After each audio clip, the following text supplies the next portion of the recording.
The rate of reaction. Hello, welcome to my quick guide to the rate of reaction. This will cover everything you need to know for your test in just under 6 minutes. Let's go. First, what is the rate of a reaction?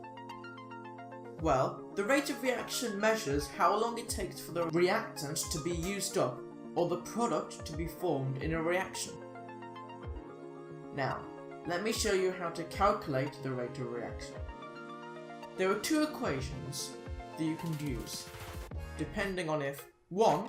The reactants are used up before the product is formed, or 2. The product is formed before the reactants have been used up. If it is the first situation, then you use the equation mean rate of reaction equals quantity of reactants used over time taken. If it is the second situation, then you use the equation mean rate of reaction equals quantity of product formed over time taken. A chemical reaction can only take place if the particles collide with each other and make a successful collision. That is to say, the collision releases enough energy to start the reaction. This is called the collision theory. There are 4 factors that can speed up the rate of reaction: temperature, concentration, surface area, and catalysts. Let's look at them in more detail. Temperature. The temperature of the reactants is directly proportional to the rate of the reaction, because if they have a lot of energy, then they will move faster, which means that if one particle collides with another, then the collision will have enough energy to start the reaction. Concentration. The concentration of the product is directly proportional to the rate of the reaction, because if the particles are closer together, then they will collide more, which means that it is more likely for a successful collision to occur. Surface area. The surface area of the reactants is directly proportional to the rate of the reaction, because if the surface area is increased, then that means the reactants can be reached more quickly, therefore speeding up the process. Catalysts. Catalysts are substances that increase the rate of reaction. They lower the amount of energy that is needed to start a reaction, they speed up the reaction, they help particles collide more, and they create a surface which particles can attach themselves onto, which increases the likelihood they will collide with another particle. Now, in the test, they might ask you for an example of a required practical. Here is a required AQA practical for the rate of reaction, which you can use as an example. This practical is called the Black Cross on Paper test.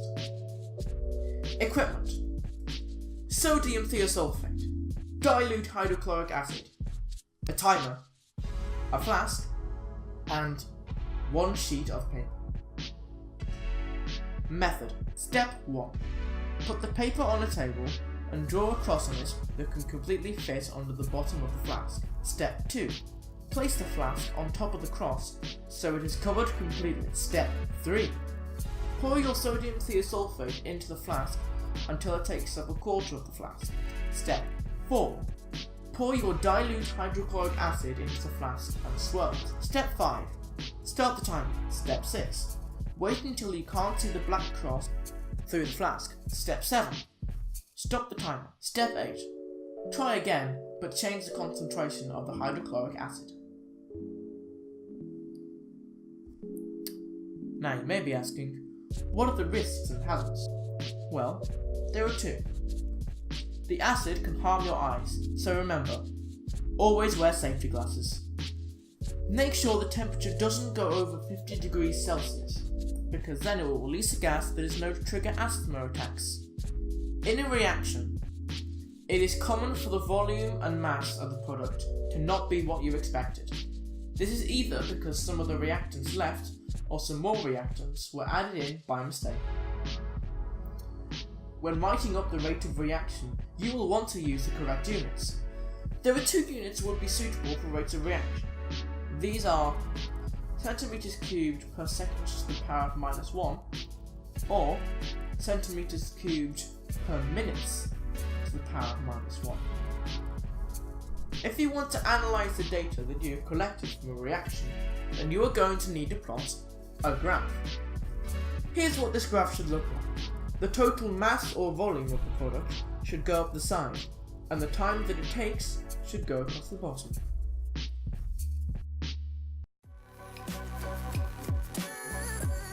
Thank you.